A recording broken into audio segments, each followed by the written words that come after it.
Good morning, 6th grade. It's literature time. This is going to be chapter 9 today, and it is called What Lucy Saw. Here we go. Susan and the two boys were bitterly tired with rowing before they rounded the last headland and began the final pull-up of Glasswater itself.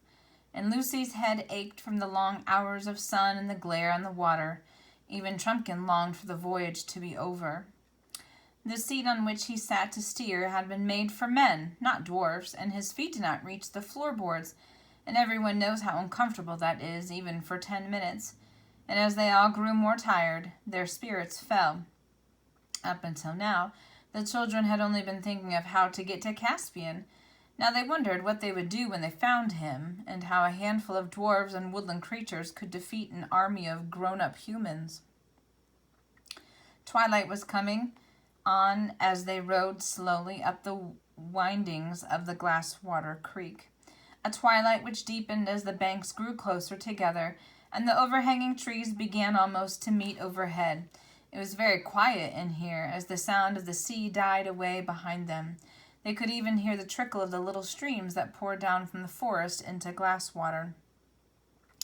They went ashore at last, far too tired to attempt lighting a fire, and even a supper of apples, though most of them felt that they never wanted to see an apple again, seemed better than trying to catch or shoot anything. After a little silent munching, all huddled down together in the moss and dead leaves between 4 large beech trees. Everyone except Lucy went to sleep at once. Lucy, being far less tired, found it hard to get comfortable. Also, she had forgotten till now that all dwarves snore. She knew that one of the best ways of getting to sleep is to stop trying, so she opened her eyes. Through a gap in the bracken and branches, she could see just a patch of water in the creek and the sky above it. Then, with a thrill of memory, she saw it again. After all those years, the bright Narnian stars. She had once known them better than the stars of our own world, because as a queen in Narnia, she had gone to bed much later than as a child in England. And there they were. At least 3 of the summer constellations could be seen from where she lay: the ship, the hammer, and the leopard. "Dear old leopard," she murmured happily to herself. Instead of getting drowsier, she was getting more awake, with an odd, nighttime, dreamish kind of wakefulness. The creek was growing brighter. She knew now that the moon was on it, though she couldn't see the moon. And now she began to feel... Sorry, I didn't want my computer to go to sleep. She didn't... Sorry, guys. She knew now that the moon was on it, though she couldn't see the moon. And now she began to feel that the whole forest was coming awake like herself. Hardly knowing why she did it, she got up and quickly walked a little distance from their bivouac. "This is lovely," said Lucy to herself. It was cool and fresh. Delicious smells were floating everywhere. Somewhere close by, she heard the twitter of a nightingale beginning to sing, then stopping, then beginning again. It was a little lighter ahead. She went toward the light and came to a place where there were fewer trees and whole patches or pools of moonlight. But the moonlight and the shadows so mixed that you could hardly be sure where anything was or what it was. At the same moment, the nightingale, satisfied at last with his tuning up, burst into full song. Lucy's eyes began to grow accustomed to the light, and she saw the trees that were nearest her more distinctly. A great longing for the old days when the trees could talk in Narnia came over her.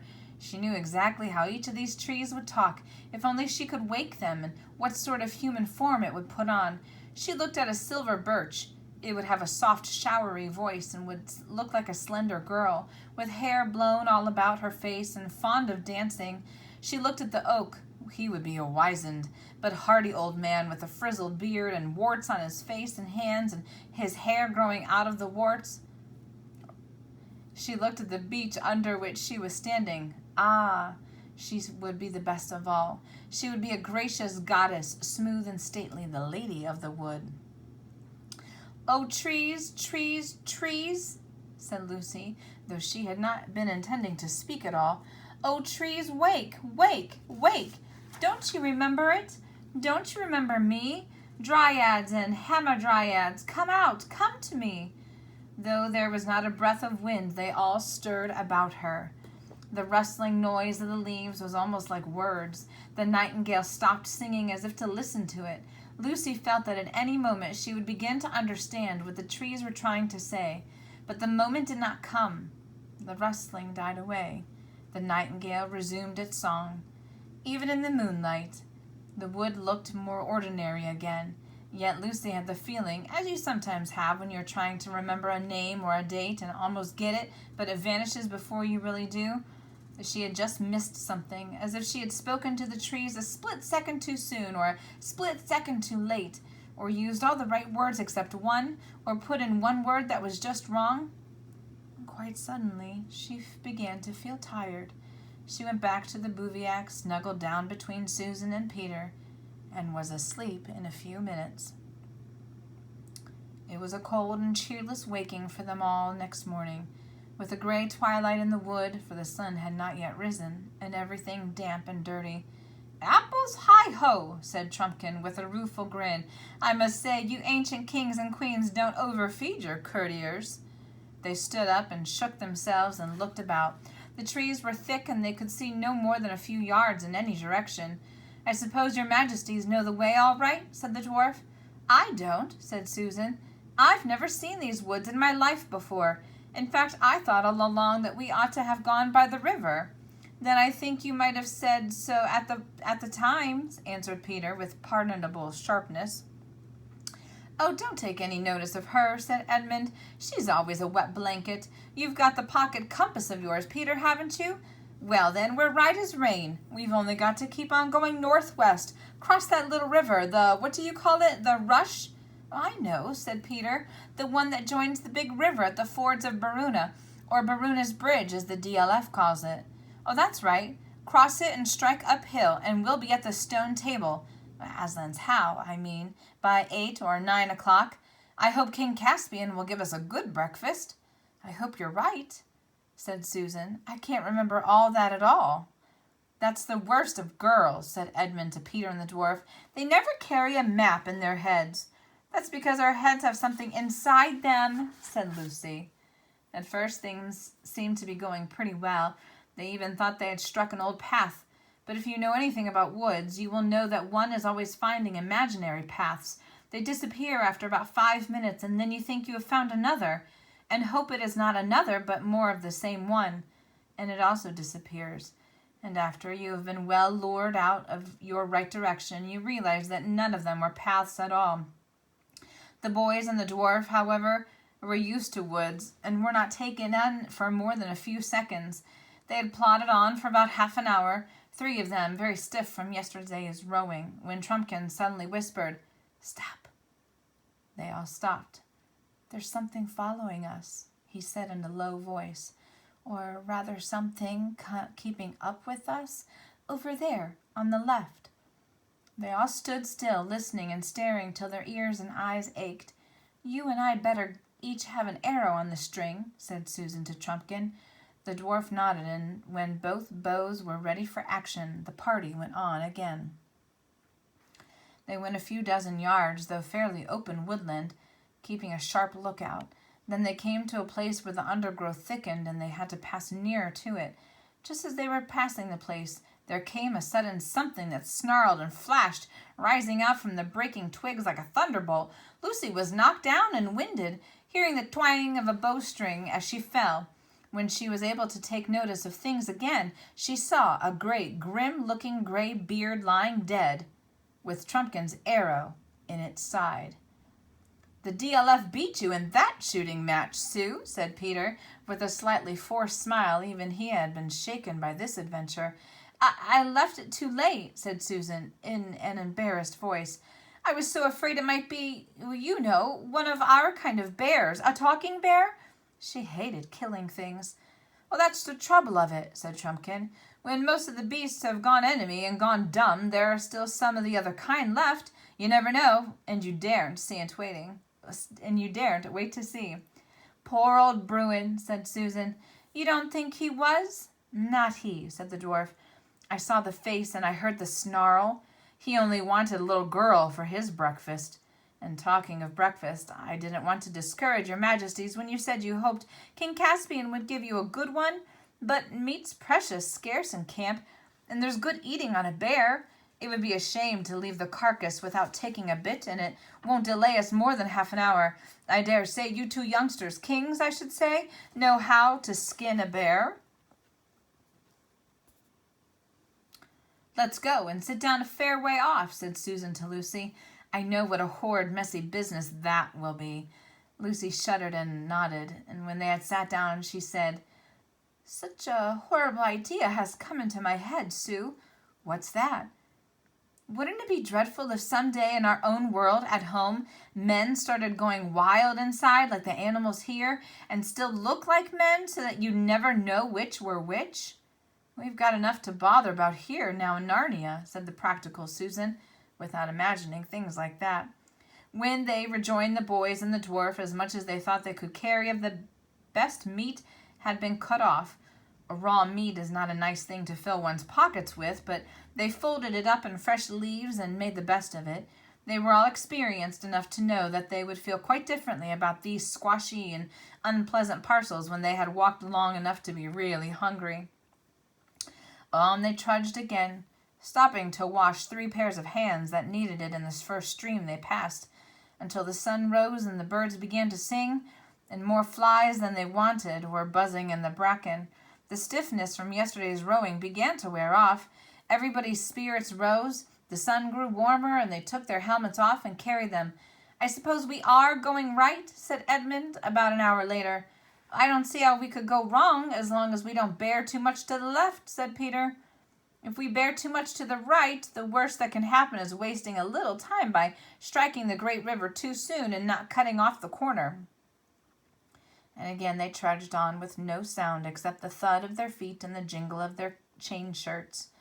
Where's this Ballyrush got to? Said Edmund a good deal later. I certainly thought we'd have struck it by now, said Peter. But there's nothing to do but keep on. They both knew that the dwarf was looking anxiously at them, but he said nothing. And still they trudged on, and their mail shirts began to feel very hot and heavy. What on earth? Said Peter suddenly.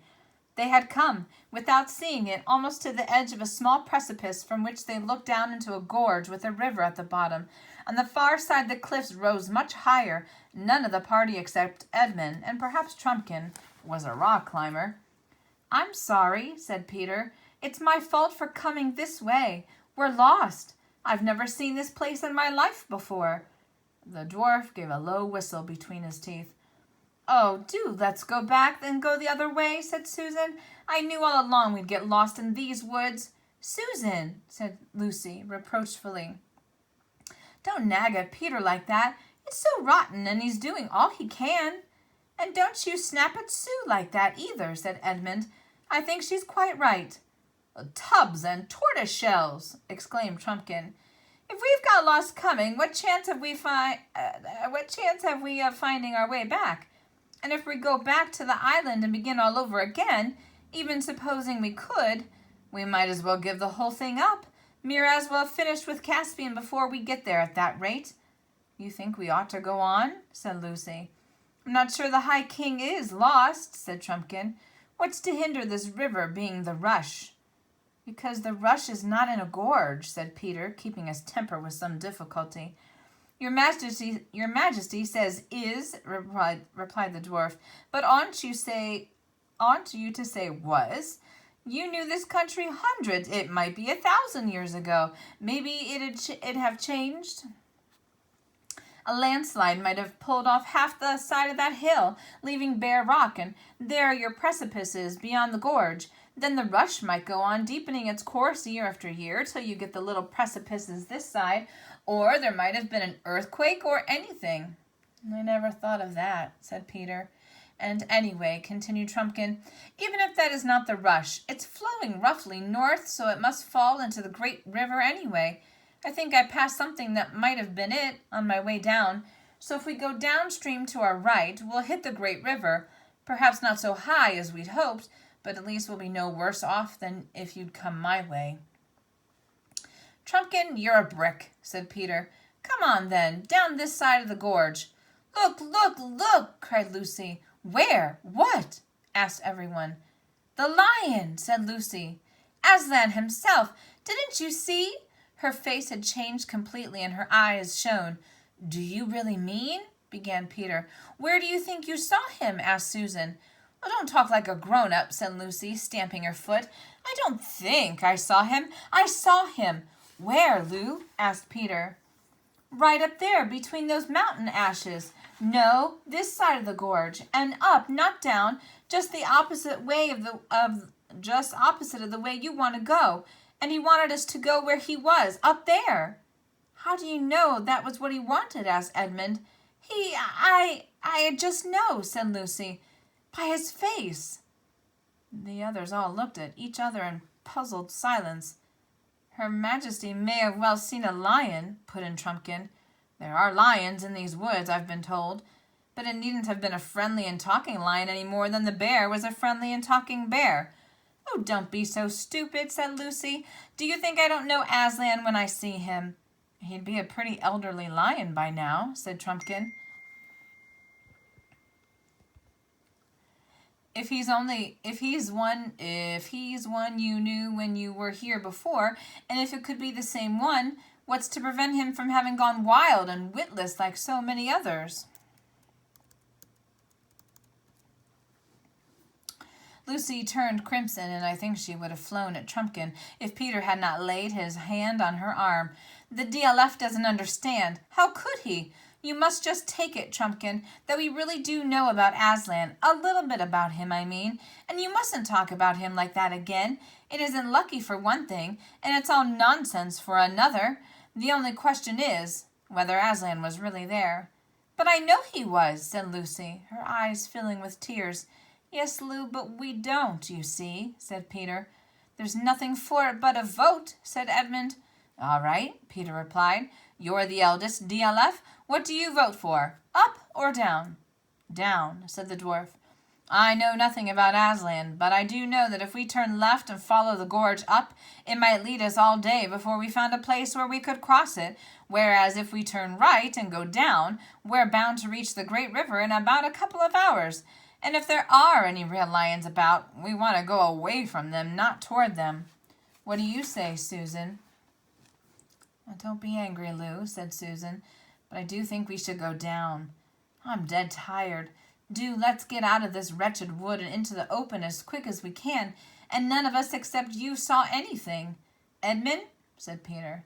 Well, there's just this, said Edmund, speaking quickly and turning a little red. When we first discovered Narnia a year ago, or 1,000 years ago, whichever it is, it was Lucy who discovered it first, and none of us would believe her. I was the worst of the lot, I know, yet she was right after all. Wouldn't it be fair to believe her this time? I vote for going up. Oh, Ed, said Lucy, and seized his hand. And now it's your turn, Peter, said Susan, and I do hope— Oh, shut up and let the chap think, interrupted Peter. I'd much rather not have to vote. You're the High King, said Trumpkin sternly. Down, said Peter, after a long pause. I know Lucy may be right after all, but I can't help it. We must do one or the other. So they set off to their right, along the edge, downstream, and Lucy came last of the party, crying bitterly. That was a good chapter. All right, see you later.